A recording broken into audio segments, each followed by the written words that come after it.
මේ විදිහට රසම රස චිකන් සම්බල් එකක් හදමුද?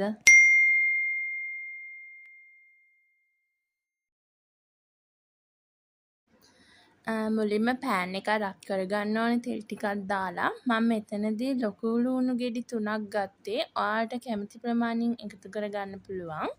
මුලින්ම ලූණු ටික බැඳ ගන්න ඕනේ. පොඩියට කපා ගන්න ලූණු කපද්දී.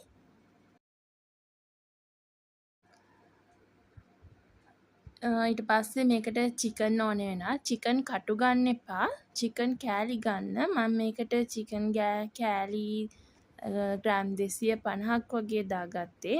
ඒක මිරිස් කුඩු ලුණු කොට ගම් මිරිස් කුඩු ටිකක් දාලා විනාඩි 15ක් විතර තියාගන්න. සුදු ලුණු ඉඟුරු ටිකක් තලලා ගන්න.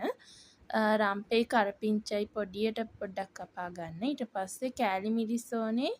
කෑලි මිරිස් හැන්දි 2ක් වගේ දාගත්ත. ඔයාලට ගොඩක් සැරවන්න වැඩිපුර එකතු කරගන්න පුළුවන්. ලුණු ටික මේ ගානට බැඳ ගන්න ඕනේ. ගොඩක්ම මේ බැඳ ගන්න එපා. කළු පාටම වෙනකම් මේ විදිහට ගානට බැඳ ගන්න.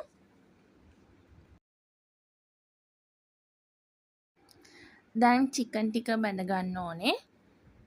මේ දෙකම ඒ කියන්නේ ලුණුයි චිකනුයි හොඳට බැඳ ගන්න ඕනේ. අමුවෙන් තියන්නත් හොඳ නැහැ. එතකොට ඉක්මනට නරක් වෙනවා. අපි චිකන් ටික සාමාන්‍යයෙන් බැඳ ගන්නවා වගේම බැඳ ගන්න තමයි තියෙන්නේ. ආල්ට මේකට චිකන් වෙනුවට උඹල කර ගන්න පුළුවන්. එතකොට බීෆ් ගන්නත් පුළුවන්.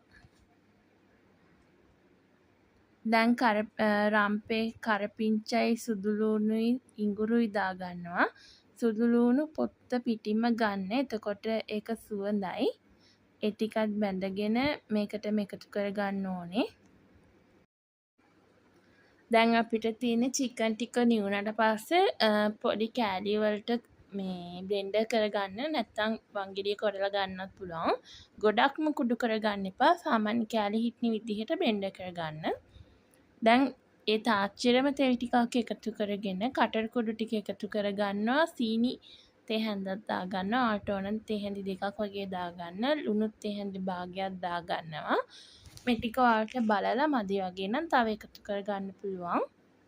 විනාඩි 3ක් වගේ කලවම් කරලා චිකන් ටික අපි මේකට එකතු කරගෙන තව විනාඩි 3ක් වගේ හොඳට මික්ස් කරගන්න ඕනේ. ඊට පස්සේ අපිට මේකට බැඳගත්තු ලුණු මිශ්‍රණය එකතු කරගන්න තව විනාඩි 3ක් වගේ හොඳට කලවම් කරලා දෙහිෂ ටිකක් එකතු කරගන්න. එතකොට නරක් වෙන්නේ නැතුව තියාගන්න පුළුවන්. මම හිතන විදිහට මේක මාස 2ක් 3ක් වගේ තියාගන්න පුළුවන්. ඔයාලත් හදලා තියාගෙන බලන්න කොච්චර දවස් තියාගන්න පුළුවන්ද කියලා. මේක වීදුරු බොටල් එක දාලා ස්ටෝරේජ් කරගන්න.